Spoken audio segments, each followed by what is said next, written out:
dans le deuxième partie, la sacrée.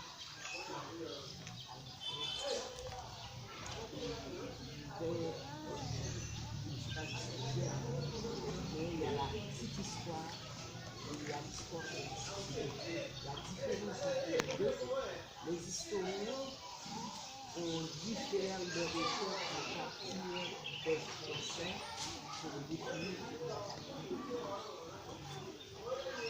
des données des Français qui n'ont pas vécu l'histoire ne tombent pas juste aux données de ceux qui l'ont vécu. Donc voici la petite histoire de ceux qui ont vécu, qui étaient des esclaves et qui ne comprenaient pas l'histoire culturelle. Et l'historien, c'est celui qui fait des recherches à partir de ce que d'autres ont vécu. Et comme on le sait, aujourd'hui, il y a beaucoup d'histoires qu'on a écrites pour nous rendre, pour nous mettre en désunion avec notre histoire, avec nous-mêmes. Le mot roi Caïman, dans plusieurs dialectes, parce qu'il y avait plusieurs plusieurs langues. Donc dans l'un, les langues, c'est des dialectes. C'est comme nous les Noirs, on n'a pas le noir humain. Donc on l'a donné à une autre position. C'est pas l'humain, c'est du dialecte. Mais pour parler humain,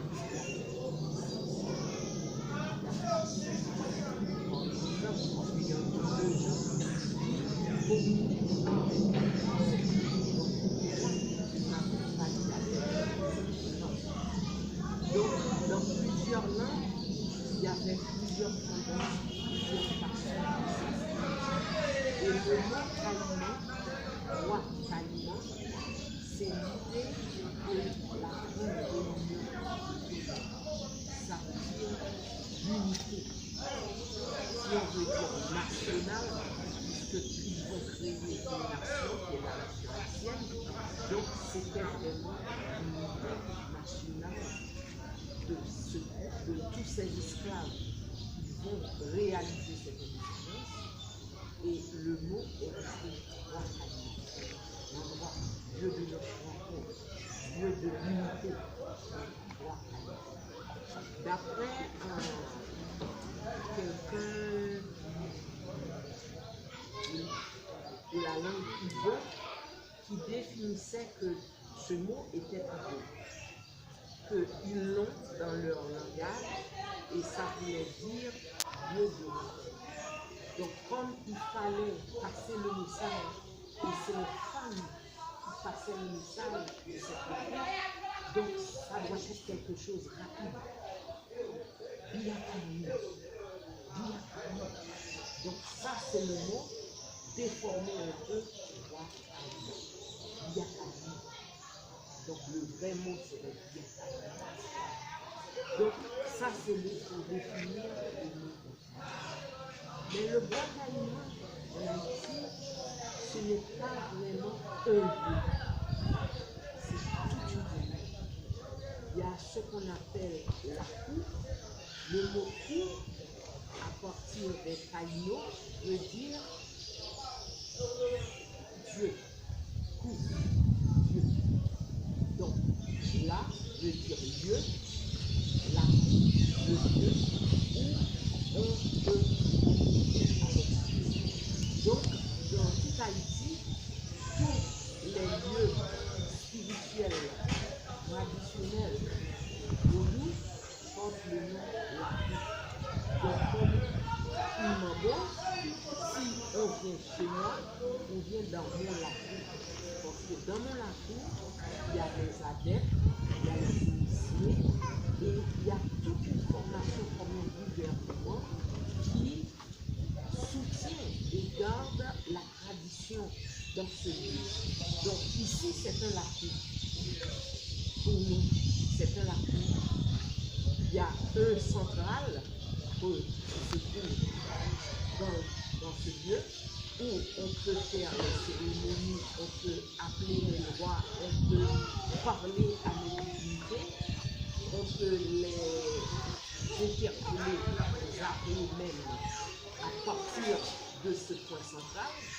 Donc, c'était la cour. De la cour, normalement, comme gouvernement, a besoin des adeptes. De la cour a besoin des initiés, des gens qui se connaissent, des gens qui connaissent la tradition pour pouvoir apprendre la tradition. Et dans le la cour, c'est en même temps ce que vous appelez couvent, un lieu de formation pour renaître d'autres jeunes, pour continuer la tradition. Parce que pour nos ancêtres, c'est ça. La tradition se passe d'une ancienne génération à une autre génération pour la continuité. Donc, le bois caïman a eu plusieurs rapports, plusieurs essais, des essais qui ont échoué, quelques ont échoué au commencement et d'autres ont réussi.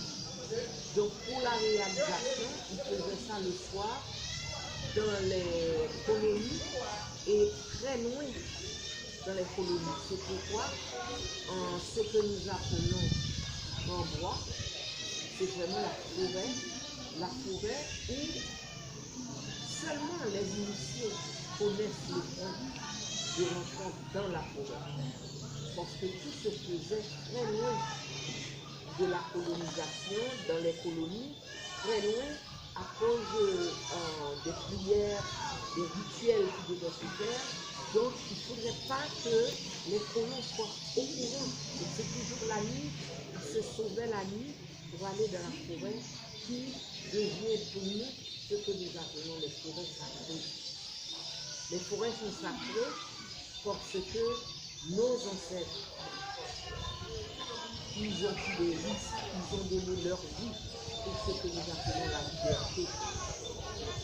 Et cette liberté, en Haïti, c'est peut-être quand l'Occident considère notre rencontre pour la liberté, notre rencontre pour trouver un futur pour ce que nous sommes aujourd'hui, que nous sommes vraiment le futur de nos ancêtres. Et cette liberté, elle était tellement importante pour eux dans leurs moments difficiles que moi, je ne le considère pas une cérémonie, mais le premier congrès noir. Où des gens ont donné leur vie et de se soumettre aux colons, mais ils ont donné leur vie pour notre futur. Puis ils ont sacrifié, ils se sont sacrifiés. Parce que les vieilles dames, ils pouvaient faire une activité. Ils étaient dans entre 50, 60, 70 ans. Ils étaient vieilles. Et vous savez ce qu'ils ont fait? Ils ont fait un très grand bûche de feu. Et ils se sont donnés, ils ont donné leur âme pour solidifier les jeunes qui allaient se battre le lendemain. Matin qui était le matin 14, 15, 16, 17, 18 août. Mais les années 1975. Et c'était cette formule qu'on doit prendre et considérer ce sacrifice fait comme nos ancêtres et ne pas regarder seulement une cérémonie, mais l'appeler plutôt le premier congrès noir. Quand l'Occident ne prépare seulement à une cérémonie pour dire qu'ils ont eu une cérémonie spirituelle, oui. Parce qu'aujourd'hui, si on nous dit que nous allons vers un black, la fin de ce monde, et que nous sommes là, et on l'avertit, on dit dans les radios que nous allons disparaître, le monde va finir maintenant. La première chose que nous devons faire, c'est de soutenir les mains. Et de faire entre nous des adieux pour un dernier mot, parce que nous allons tous disparaître. Et pour eux, c'est comme ça. C'était pas confirmé dans leur âme ils allaient réussir à détruire l'armée de Napoléon. L'armée de Napoléon est une armée vraiment bien armée. On a des esclaves avec des pierres. Ils ont fait la guerre avec des pierres et des manchetas, ce qu'on appelle les manchettes. Et d'autres trucs qu'ils avaient. Donc là, c'était leur force. Ils connaissaient les plantes. Il y avait des plantes empoisonnées. On pouvait faire la fumée avec. Et eux, ils savaient comment se protéger le nez, comment se protéger le poumon avec cette fumée. Donc ils ont dû utiliser tout ce qu'ils pouvaient et tout ce qu'il y avait de fort, tout ce qu'il y avait de connaissances spirituelles pour la réussite de ce jour. Et avec les obus ont joué un rôle important dans leur possession, dans leur divinité de sous-sacrifice. Donc, le bois caïman, quand on le dit, c'est le rassemblement et l'acceptation de tous ces esclaves qui ont décidé de vivre libre et de vivre. Donc, il y avait aussi un Jamaïcain qui était un esclave de la Jamaïque. Donc, il faudrait dire, dans la correction, il y avait un Africain qui passait de la Jamaïque, dont les bêtes faisaient le va-et-vient avec Haïti. Donc, à ce moment-là, il y avait aussi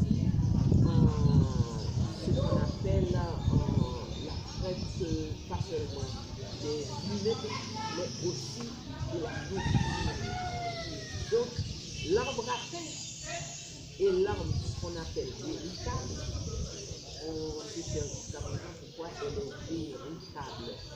Parce que c'était un arbre qui avait l'arbre véritable, c'est comme l'arbre à pain, mais l'arbre à pain a des grains à l'intérieur. L'arbre véritable n'a pas de grains. C'est vraiment, il y a quelque chose à l'intérieur comme un pépin et tout l'extérieur du pépin, c'est vraiment une matière très souple qu'on fait bouillir et c'était la nourriture des esclaves. Donc, comme il y avait de la protéine, donc on ne donnait pas de la viande aux esclaves, c'était tellement ça. Et quand on donnait ça aux esclaves, eux, de leur façon en Afrique, ils faisaient marcher comme une pâte. Donc c'était plus facile pour tout le monde de prendre au moins quelques bouchées puisque les femmes étaient déjà là.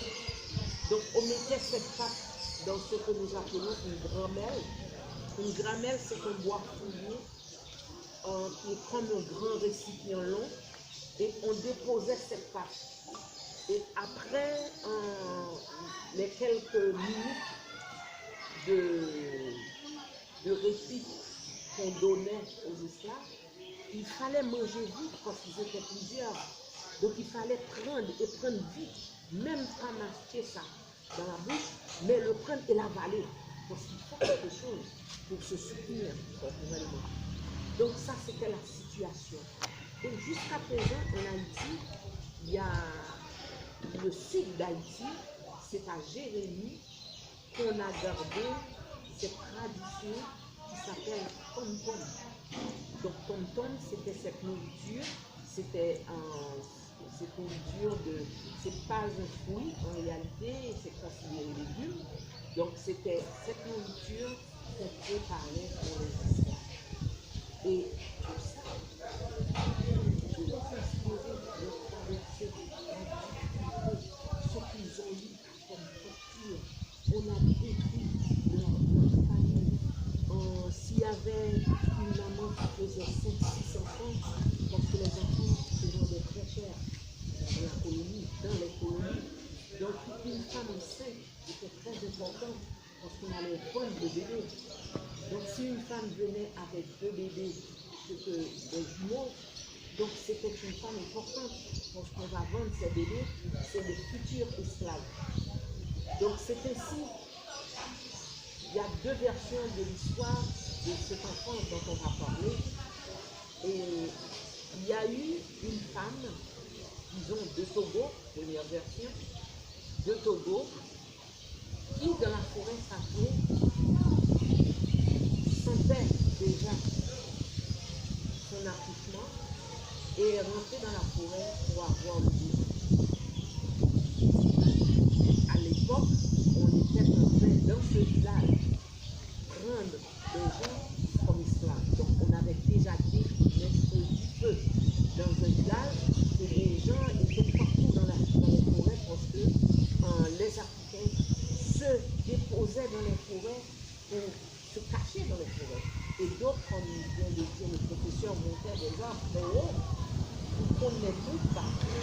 Et cette bonne femme était enceinte et c'était le moment pour elle d'avoir le bébé. Il y avait une autre dame dont le nom est Toya, c'est ce qu'on a juste après, qui elle aussi était dans la forêt pour en faire crainte à sa vie, parce qu'elle ne voulait pas entendre l'islam. Et tout en faisant cette prière pour mettre la fin de sa vie, donc pour faire office. Et elle a entendu ce cri. C'est cette femme qui poussait, mais qui avait peur de faire du bruit. Donc vous les femmes qui avez eu des bébés, vous savez ce que c'est la douleur d'un bébé et une femme qui ne peut pas crier et l'enfant sort. Et quand Toya est passée avec beaucoup d'attention cherchant le bruit parce que c'était pas un bruit bête. Et elle a trouvé cette femme qui a eu un petit garçon et qui l'a pratiquement donné le bébé. Et il a dit, appelez-le fils de la liberté. Il ne peut pas être esclave. Il est la liberté. Et quand Toya a pris le bébé, comme on le sait, présenté le bébé aux ancêtres avec le mot qu'il y a dit cette femme. Et en disant ça, il y a des hommes qui l'ont attrapé avec le bébé, mais la maman n'était pas. Et elle a dû garder ce bébé en main pour prendre le bateau. Elle a pris le bateau avec le bébé, donc elle était très chère à cause du bébé, parce que les bébés se vendaient pour beaucoup d'argent. Et elle a porté ce bébé dans le bâtiment, cherchait d'une certaine façon de nourrir ce bébé, ce qui était difficile. Donc s'il y avait d'autres femmes enceintes, d'autres femmes avec des bébés dans le bateau, donc elle a pu nourrir le bébé durant toute la traversée. Ça, c'est la version 1. Version 2, cette même histoire que je vous ai racontée, version 2, s'est passé maintenant dans une colonie. Deuxième version de l'histoire. Tout ça s'est passé dans une colonie en Haïti. Et ce fils-là, Grand Toya, a gardé ce bébé, a éduqué ce bébé, l'a aidé spirituellement avec ses forces et ses connaissances spirituelles. Et cet homme était l'homme qui a travaillé avec Toussaint Louverture, dont Toussaint le voyait comme un potentiel extraordinaire dans sa vision de l'indépendance. Parce que Toussaint, lui, était un esclave, mais un esclave protégé par ses maîtres. Toussaint n'a pas connu l'esclavage comme Dessalines l'a connu. Dessalines lui avait dit un jour, je ne peux pas considérer tes maîtres comme toi tu les considères, parce que tu n'as pas sur ton dos les cicatrices de l'esclavage. Et Toussaint Louverture, c'était un négociateur. Toussaint Louverture, c'était un génie. C'était un extraordinaire. Le négociateur qui négociait avec l'espagnol, le français, qui négociait avec l'anglais. Parce que tout ça, c'était les vagues qui arrivaient sur la terre qu'on appelait Haïti. Parce que Haïti, à l'époque, produisait et était un petit point de terre économique pour les Blancs. Il y avait le café, il y avait le sucre, il y avait le cacao, il y avait le coton, tout ce qui était important à l'époque pour la production. C'était important, c'est pourquoi Haïti était nommé la perle des Antilles. Parce qu'Haïti était capable de produire tout ce qui était important pour les Blancs. Donc, il y avait toute une lutte entre l'Espagne, entre l'Angleterre, entre les Français. Le Canadien n'était pas encore vraiment en évidence, n'était pas encore un pays qui cherchait comme les autres. Mais ces trois pays, ils étaient là en train de chercher comment négocier avec des nègres qui pouvaient faire des révoltes contre celui-là, contre celui-ci, pour pouvoir régner eux-mêmes. Et c'est ainsi que Toussaint Louverture était au beau milieu de ce tourbillon en Haïti avec tous ces gens. Et c'est en négociant en même temps qu'il se disait, mais pourquoi on doit pouvoir lutter pour ces Blancs? Parce que là, les Blancs ont formé des nègres comme militaires pour pouvoir militer et faire la guerre pour eux. Donc, les esclaves se sont dit, mais pourquoi on doit faire la guerre pour eux? Nos grands-pères, ils les ont tués ici. On a vu le sang de nos femmes ici. On a vu nos fils qu'ils ont pendus et tués ici. Pourquoi ne pas lutter maintenant pour défendre nos ancêtres, nos frères, nos mères qui sont sur cette terre et faire de cette terre notre terre? Ça commence à germer dans la tête de certains leaders. Entre eux, ils se parlent, ils disent, pourquoi ne pas prendre ce pays et faire de ce pays notre pays? Et c'est ainsi que Toussaint Louverture commençait à faire des rassemblements avec des têtes dont il a formé aussi. Et des têtes dont il pouvait faire confiance. Parce qu'à cette époque, il y avait des négresses qui étaient amoureux de leur maître et qui faisaient des enfants avec leur maître aussi. Donc, on avait une tendance de plusieurs couleurs dans le pays. Il y avait ce qu'on appelait les petits roux. Il y avait aussi des mulâtres, des mulâtres. Donc, c'est des enfants d'une négresse, de nègres avec une blanche, ou de l'enfant d'une négresse avec un colon, un blanc. Et il y a des enfants qui sortaient la peau très blanche, des enfants qui sortaient blancs même, blonds, et des enfants qui sortaient la peau bronzée. Donc maintenant, on leur donnait des noms. Entre les esclaves, les enfants à la peau bronzée étaient considérés nègres. Et étant nègres, ils faisaient partie des noirs, des esclaves. Ils ne sont pas blancs. Il y avait d'autres, ceux qui étaient blonds, étaient connus dans l'île, parce qu'on connaissait leur mère et leur père, il y a toujours quelqu'un qui se connaît. Donc, ce groupe, souvent les femmes surtout, ils quittaient Haïti pour aller en Louisiane, parce qu'il y avait une colonie française en Louisiane. Et ces femmes se passaient normalement comme des blancs et ne retournaient plus en Haïti, parce que souvent ils s'étaient reliés avec des blancs qui faisaient le va-et-vient dans plusieurs îles de la Caraïbe, et se considéraient blancs, restaient dans un lieu où on ne connaissait pas leur mère terre et vivaient définitivement avec des blancs, faisaient des enfants avec des blancs, changeaient leur titre en papier pour qu'ils soient considérés blancs. Donc ça se passait en Louisiane. Mais en Haïti, c'est ainsi qu'on a eu une unité des mulâtres et des noirs pour arriver au pouvoir haïtien. Donc c'était l'unité nationale des libres et des esclaves qui ont pu donner le bois Caïman.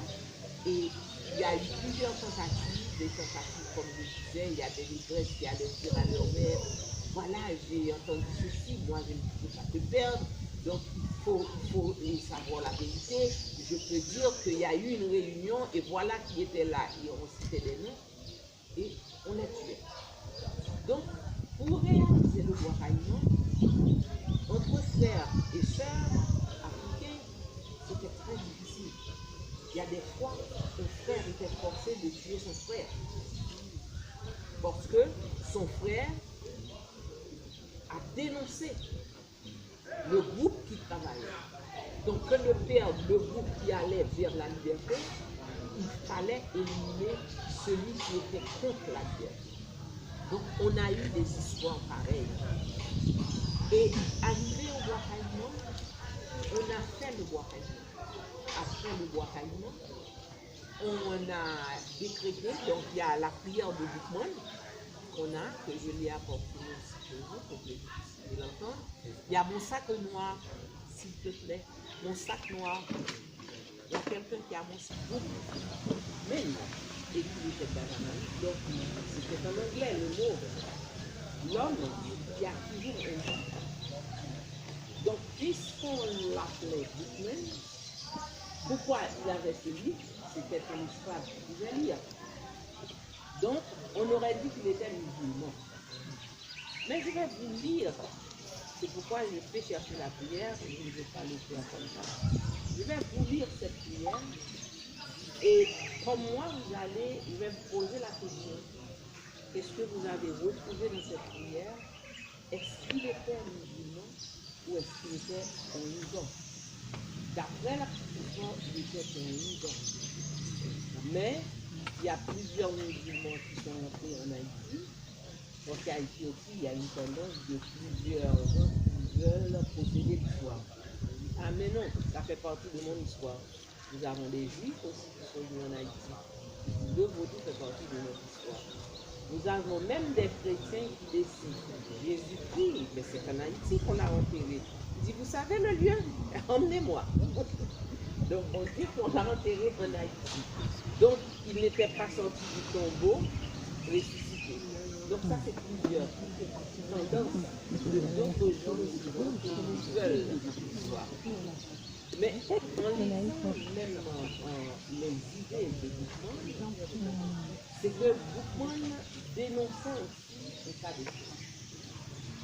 Premièrement, dans sa prière, il insistait dans cette prière de dire aux esclaves, il faut rejeter l'image du blanc et garder en vous le Dieu de la liberté, celui que vous avez dans le cœur, celui qui ne vous fait pas pleurer, celui qui ne vous bat pas, celui qui ne vous maltraite pas, ce Dieu est dans votre cœur.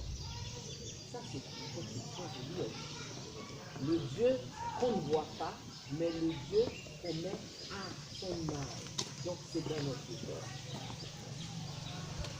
De l'esclavage, parce que jusqu'à présent, on a d'autres formes de colonisation dans notre pays, dans les écoles, colonisation dans la spiritualité, parce que quand même jusqu'à présent, on tue des religions en Haïti. La semaine dernière, on a tué un religion, on lui a coupé la tête. Nous sommes en 2019. Il y a des organisations de droits humains qui existent et qui sont aussi en Haïti. Donc, ces genres de choses se font. Moi qui vous parle, ça peut être difficile de dire, ok, ils vont venir sur moi et dire, vous êtes vaudouisants, vos discours ne nous plaisent pas, on me coupe la tête.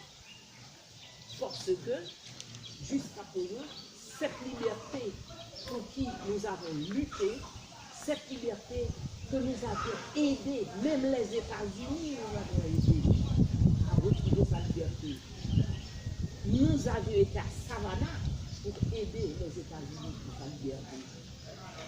Nous avions aidé l'Équateur, un tas d'autres pays latins qu'on a aidé à trouver leur liberté.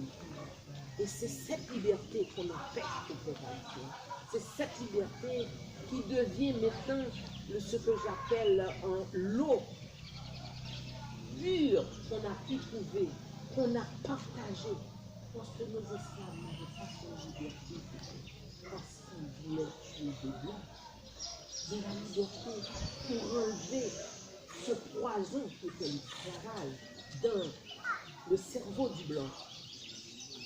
Après notre indépendance, le fondateur de la nation, qui était Jean-Jacques Dessalines, celui dont Toussaint a confié ce pays, pour un certain moment, quand Toussaint Louverture faisait ce rassemblement, on a arrêté Toussaint. On est rentré et on a pris Toussaint sur un bateau, c'était la Créole, le bateau La Créole, qui l'a transporté en France au port de Joux. Et comme il faisait froid au port de Joux, c'est un type qui a vécu dans une température pareille toute sa vie. Et il était au port de Joux, on lui avait donné un lit en 25 centimes par jour comme frais de nourriture. Et il est mort vraiment avec les poumons désorientés complètement et il est mort. Donc on l'a jeté en quelque part après sa mort et on a tout fait pour trouver ses restes, pour l'emmener et symboliquement on avait fait, c'était sur le président, je ne sais pas trop bien si c'est François Duvalier, qu'on a fait quelque chose symbolique, un genre de sonde qu'on a apporté en Haïti pour dire voici ce sont les restes de Toussaint. Mais Toussaint était vraiment quelqu'un qu'on a jeté avec un tas de gens, d'autres gens qui mouraient au port de Joux, qu'on a jeté comme rien, comme une bête. Pas même comme une bête parce que l'étranger considère les bêtes mécaniques. Et c'était ça l'histoire de Toussaint, mais en quittant Haïti, il a dit ça aux colons, enfin, à ces militaires qui sont venus faire ça. Vous avez pris l'arbre de la liberté, vous l'avez coupé, l'arbre de la liberté. Mais en coupant cet arbre, les racines sont profondément brûlées. Là, ce sera difficile de trouver les racines. Donc quand il l'a dit, c'est parce qu'il avait déjà préparé plusieurs militaires, plusieurs gens, comme Jean-Jacques Dessalines, qui savaient que c'était un type audacieux, un type extraordinaire. Même les Blancs le disent dans le livre. Il était un type audacieux qu'on n'arrivait pas à comprendre. Donc lui, c'est lui qui a continué le travail. Donc c'est lui en réalité le fondateur de la nation haïtienne, c'est Jean-Jacques Dessalines, qui a été nommé après l'indépendance, parce que notre indépendance n'a pas été reçue et acceptée ni par la France, ni par l'Espagne, ni par les États-Unis que nous avons aidés. Ils ont refusé. Et comme ils avaient refusé, la France disait maintenant à Haïti, ah, mais si vous nous payez par mois, nous vous donnerons un papier, un type de papier qui dit que vous êtes des négligés dans ce pays. Et c'est ainsi qu'ils ont accepté. Pour pouvoir faire partie de l'humanité, ils ont accepté de payer cet argent. Et ils payaient régulièrement chaque mois. Jusqu'au jour que le Français commence à dire, je ne prends plus le café chez vous. Je ne prends plus le coton de vous. Donc économiquement, Haïti est devenu faible. Et depuis lors, tout ce qu'on a signé pour Haïti, c'était des contrats mal signés, des contrats contre le peuple, des contrats contre le gouvernement même qui les signait jusqu'à présent. Et le pire qui arrive maintenant, ils vont leur apprendre au profit. Amen, je te mets au pouvoir, tu peux être président, je vais te mettre au pouvoir si tu peux faire ce que je te dis faire. Et nous voilà maintenant, nous sommes dans cette partie, cette page d'histoire. Donc Haïti, actuellement, que je vous parle, on a des manifestations qui se font parce que le peuple en a marre, le peuple dit non, compte petit, on veut un changement, on veut des écoles, on veut des logements pour nos familles, comme tout le monde est fait le faire, pas seulement Haïti. Si vous regardez la télévision, les nouvelles hier soir, ici, et c'est la même chose. Tout le monde demande ce changement.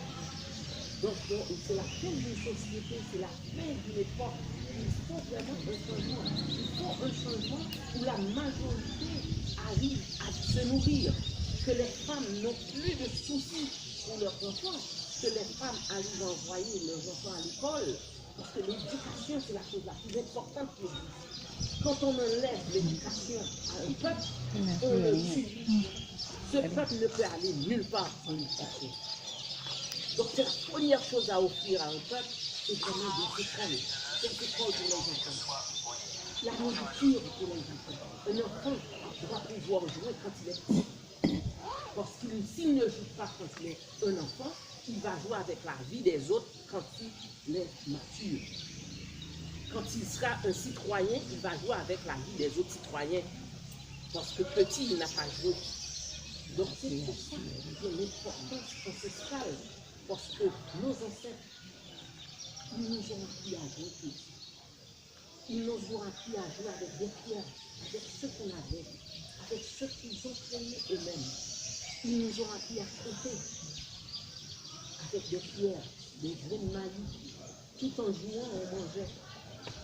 Et ce sont des jeux que moi, je fais des activités culturelles en Haïti. Et je prends ces activités, ces jeux d'autrefois, tous les jeux ancestrales, pour les apprendre aux enfants vaudous, dans les lacs vaudous. Donc nos enfants vaudous, aujourd'hui, continuent à jouer comme le faisait ma grand-mère. Parce que dans la bourgeoisie, nos enfants en Haïti, ils demandent aux parents, est-ce qu'on peut aller à Disney World pour 2 semaines? Ça, c'est le cadeau des parents. Prennent l'avion pour les emmener à Disney World pour aller voir Mickey Mouse, pour aller voir, tu vois, de grandes souris, des souris qui ne sont pas des souris, mais des souris qui peuvent parler. Vous voyez? Donc c'est le genre de choses culturelles qu'on a ces chocs culturels entre ce qu'on apporte à nos enfants et ce que nos ancêtres, eux, voudraient pour les enfants. Donc je vais vous chercher un bon Dieu qui fait soleil, éclairez-nous en haut. Dieu qui fait le soleil et qui nous éclaire de là-haut. Qui soulevait la mer, qui fait gronder l'orage. Qui soulève la mer et fait gronder les tonnerres. Bon Dieu là, s'entendait caché dans le nuage. Dieu, ce Dieu-là dont nous parlons, caché dans les nuages. Et là, regardez-nous. Lui, ouais, toute sa blancheur. Là, on est dans les nuages, il nous regarde. Il a vu tout ce que le blanc nous a fait. Bon Dieu blanc, moi des crimes. Et pas noir, il m'a des bienfaits. Le Dieu blanc demande à ses fils de faire des crimes. Et notre Dieu, lui, il veut bien pour nous. Bon Dieu, pas nous, qui bon.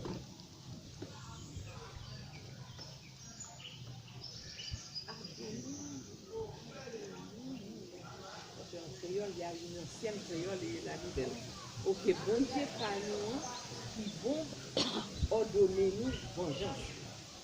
Notre Dieu à nous, qui est si bon pour nous, il nous demande de prendre la vengeance aujourd'hui.